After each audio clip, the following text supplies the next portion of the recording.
Concrete canvas, quiet heart. He curated history's silence. She composed beauty from urban echoes. Witness a precise archivist's world irrevocably changed by a transient artist. Discover if their contrasting realities can forge a lasting bond. Alastair Finch inhabited a realm defined by profound silence, thriving within the hushed, almost sacred reverence of the New York Antiquarian Library's rare books enclave. His existence adhered to a meticulous internal logic, governed by the unwavering structure of Dewey Decimal classifications, and the unique olfactory comfort of aging paper mingled with faint leather. Each day unfolded with disciplined, predictable precision, accessioning recent acquisitions, painstakingly restoring fragile bindings, ensuring every single volume occupied its precise, designated coordinates upon the tall shelves. He consciously preferred the staid companionship of long-departed authors over the unpredictable, kinetic energy of the metropolis sprawling outside, an urban expanse he typically observed through the library's imposing, elegantly arched fenestration. His life represented a carefully managed exhibition, secure yet deeply monochrome, lacking the vibrant chromatic spectrum he only glimpsed within the preserved pages he guarded so diligently for future generations. Zéphirine Marchand, known universally simply as Zephyr, perceived the sprawling cityscape not merely as backdrop, but as an essential dynamic collaborator, a vast, perpetually shifting canvas yearning for injections of ephemeral wonder and unexpected visual grace. She navigated its intricate network of streets and less-traveled alleys like a bright unseen current of creative impulse, leaving in her wake diminutive, intricate sculptures meticulously assembled from discarded urban detritus, twisted filaments of wire, colorful plastic fragments, desiccated autumn leaves gathered carefully, shimmering shards of sea glass polished by time. These delicate artistic interventions materialized overnight within overlooked public niches, secreted in the gnarled embrace of a weathered sidewalk tree, balanced precariously atop a disused stone fountain's rim, or nestled companionably beside a worn park bench awaiting serendipitous discovery by observant eyes. Her art formed a transient dialogue with the indifferent concrete landscape, fleeting splashes of whimsical color against pervasive urban grayness, intended purely to surprise and momentarily elevate the spirits of anonymous passers-by before their inevitable, swift disappearance from view. The initial disruption manifested with deceptive subtlety, registering almost beneath the threshold of Alastair's conscious awareness at first. A small, exquisitely crafted avian form, fashioned from ingeniously bent silver spoons and luminous iridescent blue beads, materialized upon the cool stone ledge just outside his preferred library window vantage point. The object was undeniably intricate, demonstrating considerable cleverness and skill in its delicate construction, yet felt jarringly incongruous there, a distinct anomaly disrupting his meticulously ordered personal ecosystem. He registered an involuntary frown, a flicker of distinct annoyance at the sheer, quiet audacity of this unsolicited aesthetic intrusion. It struck him as a tiny, glittering fragment of deliberate, playful chaos, strategically positioned almost as if to gently mock his carefully structured, predictable reality. He contemplated its immediate removal, its classification as simple environmental litter, yet something intrinsic to its delicate artistry, the specific manner it captured and subtly refracted the early morning sunlight, compelled an uncharacteristic pause, a hesitation lasting fractionally longer than his usual rigid adherence to established protocol would typically permit him. Slowly, the days accumulated incrementally into a full week, and the curious, unique spoonbird sculpture steadfastly remained in its chosen place, now sporadically accompanied by other miniature artistic marvels, appearing along the library's austere stone perimeter. A composite flower skillfully crafted from salvaged bottle caps displaying faded vintage logos, a Lilliputian cityscape ingeniously constructed from obsolete electronic circuit boards revealing intricate, metallic pathways. Alastair found himself involuntarily scanning these specific locations each morning upon his arrival, experiencing a nascent flicker of peculiar, unfamiliar anticipation warring internally with his deeply ingrained compulsion for absolute environmental order and meticulous tidiness. He began consciously noticing similar artistic interventions further afield during his structured daily commute, a minuscule metallic dancer poised gracefully upon a subway handrail, a vibrant mosaic of polished sea glass adorning a temporary construction site barrier nearby. An insistent, quiet curiosity began to bloom regarding the anonymous creator, this phantom curator of the city's mundane, overlooked corners, whose unsolicited yet thoughtful work felt simultaneously intrusive and strangely, compellingly captivating to his analytical, ordered mind. Their first actual physical encounter unfolded with a predictable, almost choreographed awkwardness, bordering on the genuinely comical in its clumsy execution, by both individuals unexpectedly involved. Alastair, having finally resolved with some reluctance to remove a particular sculpture composed of tangled monofilament fishing line and an assortment of colorful vintage buttons from the library's imposing main wrought iron gate, nearly collided bodily with Zephyr as she was delicately, intently adjusting its precarious balance against the aged metalwork. She recoiled instantly, faint artistic smudges of acrylic paint visible on her cheekbone, her wide, expressive hazel eyes reflecting genuine surprise. Clutching a worn canvas satchel filled with assorted tools and miscellaneous, found urban treasures tightly to her side for security. He stood immobilized for a pregnant moment, utterly speechless, the offending artwork held tentatively, almost guiltily, in his hand, feeling acutely self-conscious, as if caught perpetrating some minor act of aesthetic vandalism himself. Completely unsure of the established social protocol for directly confronting a guerrilla street artist discovered mid-creation within her chosen urban habitat. "Hey, careful with that piece. It took me ages to balance just right," Zephyr voiced, not with accusation, but a protective urgency, her tone a bright, melodic counterpoint to the library's profound ambient hush Alastair inhabited daily. She did not seem angered, more concerned for her small, intricate creation. Alastair, still flustered by the sudden proximity and his own interrupted intention, managed a low, mumbled reference to institutional regulations and the procedural necessity of addressing unauthorized installations upon the historic library property. Zephyr responded not with defensiveness, but with a light, musical laugh that resonated unexpectedly, like wind chimes stirred by a gentle summer breeze. "Regulations? It is just a bit of fun, making the gray less gray, you know. Do you not perceive the old gate itself appears somewhat happier?" She tilted her head, her gaze direct, genuinely curious about his personal perspective on the matter now, awaiting his considered response.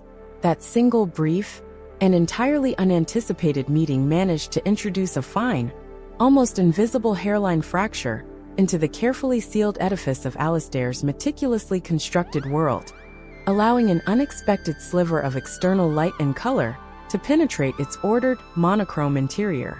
He found his thoughts returning involuntarily repeatedly to Zephyr's easy, unburdened laughter, the incidental smudge of bright paint accentuating her cheekbone, her vibrant and utterly unapologetic creative spirit, which felt so foreign yet intriguing. This prompted him towards previously unexplored avenues of personal research, delving into the complex history and diverse philosophies of street art, attempting to comprehend the underlying human impulse driving her actions, the conscious embrace of ephemeral beauty she seemed to embody so effortlessly and naturally. His perception of her creations underwent a significant, internal transformation. They were no longer categorized mentally as mere litter or urban detritus, but recognized instead as miniature acts of quiet defiance against pervasive monotony, fleeting, anonymous aesthetic gifts bestowed upon the city's often unseeing inhabitants. He consciously decided to leave the fishing line sculpture undisturbed upon the gate, a silent, internal concession whose full personal implications he could not yet articulate clearly even to himself then. Zephyr, undeniably intrigued by the easily flustered, intensely serious man associated with the imposing Stoic library edifice, found her own steps guiding her back towards its vicinity with increasing, unplanned frequency in the following days.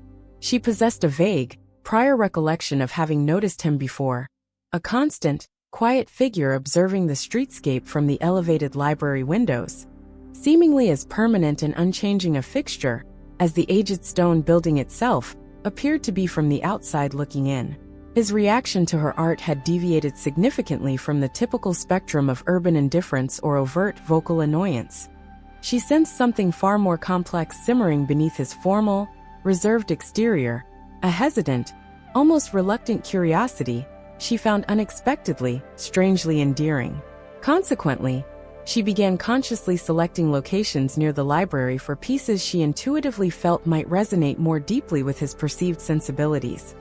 One meticulously assembled from antique clockwork gears and delicate springs.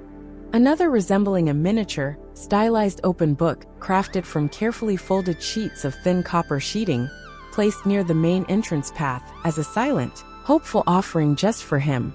Their paths converged once more, though this instance was orchestrated, albeit subtly and with some trepidation, by Zephyr, who located Alistair during his habitual midday lunch break seated on a secluded bench within a nearby pocket park, methodically unwrapping a simple, neatly prepared sandwich from wax paper.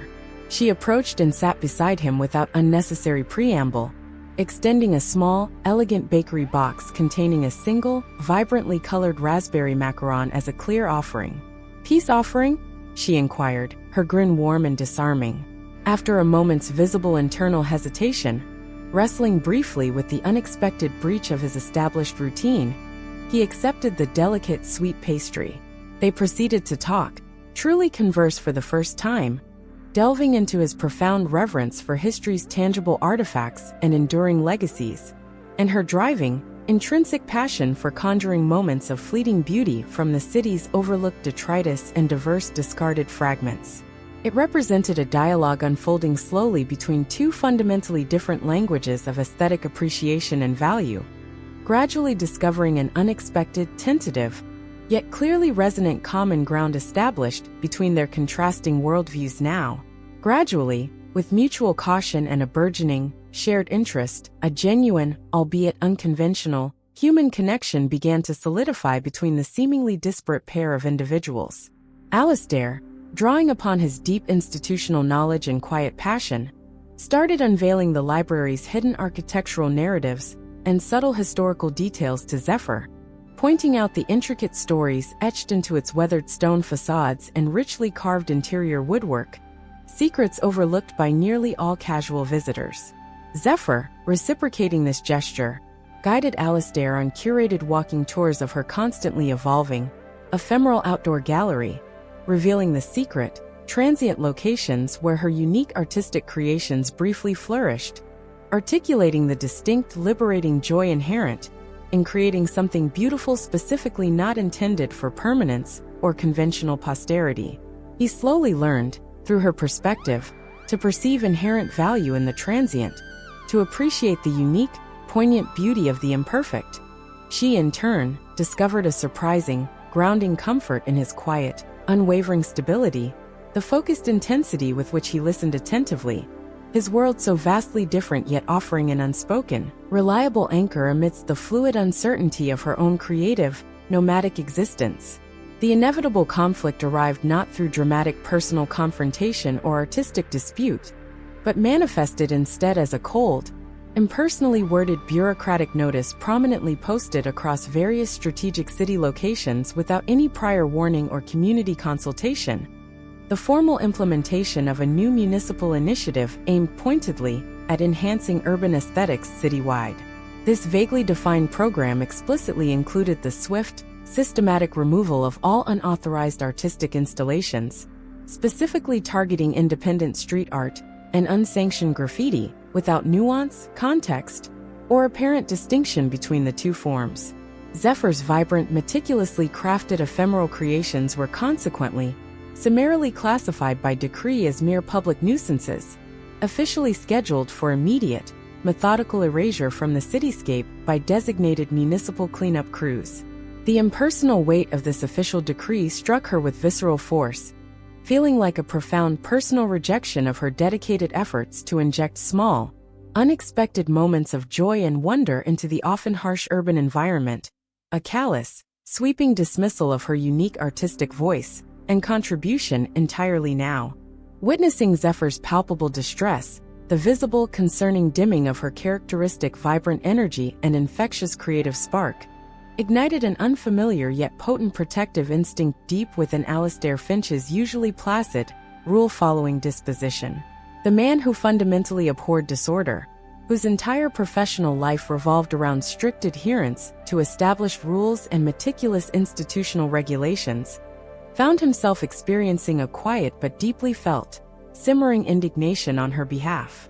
Her art, he now understood with unshakable inner conviction, was not vandalism or urban blight.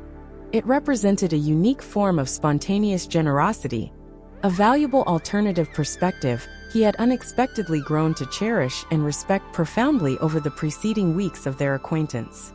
He subsequently redirected his formidable research skills, immersing himself for long hours within the library's extensive municipal archives, not in pursuit of obscure historical precedents this time, but meticulously scouring complex city ordinances, relevant legal statutes, and potential administrative procedural loopholes. He unearthed obscure bylaws pertaining to temporary public art displays and long-forgotten community engagement initiatives, gradually formulating a strategic, multi-pronged plan that felt simultaneously audacious for him and absolutely essential to undertake for her artistic survival. Alastair, skillfully leveraging his highly developed research acumen and employing surprisingly persuasive, meticulously structured formal language honed over years of academic writing, drafted a comprehensive, detailed proposal addressed directly and formally to the relevant City Council Oversight Committee members. Within its pages, he carefully constructed a compelling argument reframing Zephyr's unique work not as detrimental urban blight, but as a valuable, albeit unconventional, form of positive community engagement and creative placemaking. He highlighted specific, well-documented examples of her past installations, attaching high-quality, dated photographs he had discreetly taken over time as compelling supporting visual evidence for his claims. He even managed to strategically locate and invoke a seldom-used municipal clause concerning the official encouragement and potential support of local practicing artists. His proposal culminated not in a defense of random, unsanctioned placements, but advocated instead for the formal establishment of a structured pilot program focused specifically on civic micro-installations within designated, currently underutilized public spaces, formally nominating Zephyr Marchand by name as the ideal inaugural featured artist for this innovative proposed city project. The subsequent City Council committee meeting unfolded within an atmosphere thick with predictable bureaucratic tension and considerable skeptical debate among the assembled members present. Initial reactions from the city officials leaned heavily towards dismissal, their expressions reflecting significant doubt regarding the proposal's overall viability and intrinsic artistic merit. However, the powerful combination of Alastair's rigorously logical, meticulously prepared presentation, fortified with documented evidence and specific legal statute references, alongside a brief, unexpectedly poignant, and deeply heartfelt statement from Zephyr herself, articulating her profound desire to connect meaningfully with the diverse city and its inhabitants through her unique, accessible artistic practice, gradually began to sway the prevailing negative opinion within the room. Ultimately, the committee agreed, albeit cautiously and with stipulations, to authorize a temporary, strictly monitored 6-month trial period for her installations, confined to specific, less prominent pre-approved public locations for evaluation. It was not an unqualified triumph by any means, but it constituted crucial official recognition, a vital opportunity for her art to exist legitimately, shielded rather than actively persecuted by municipal authorities. The wave of profound, visible relief that subsequently washed over Zephyr was almost tangible, her resulting smile possessing a genuine radiance brighter than Alastair had ever witnessed from her before.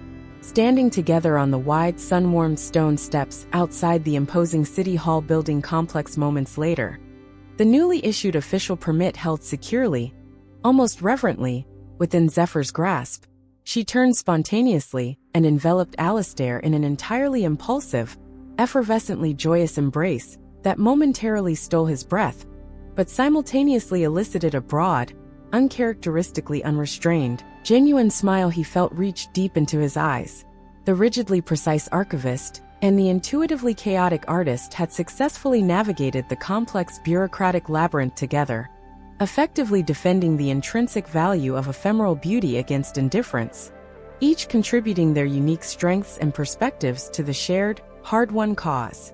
He had consciously stepped beyond the familiar, ordered tranquility and predictable silence of his archives, venturing fully into the vibrant, unpredictable energy and color of her world, while she, in turn, had discovered an unexpected, steadfast emotional anchor in his quiet, unwavering support and profound belief in her artistic vision. Their seemingly opposite worlds had not merely collided, they had intricately, beautifully merged, forging a new, richer, shared emotional landscape for both of them to navigate and explore together with nascent hope, their hands now tentatively but firmly intertwined as they moved forward into the city's welcoming afternoon light at last.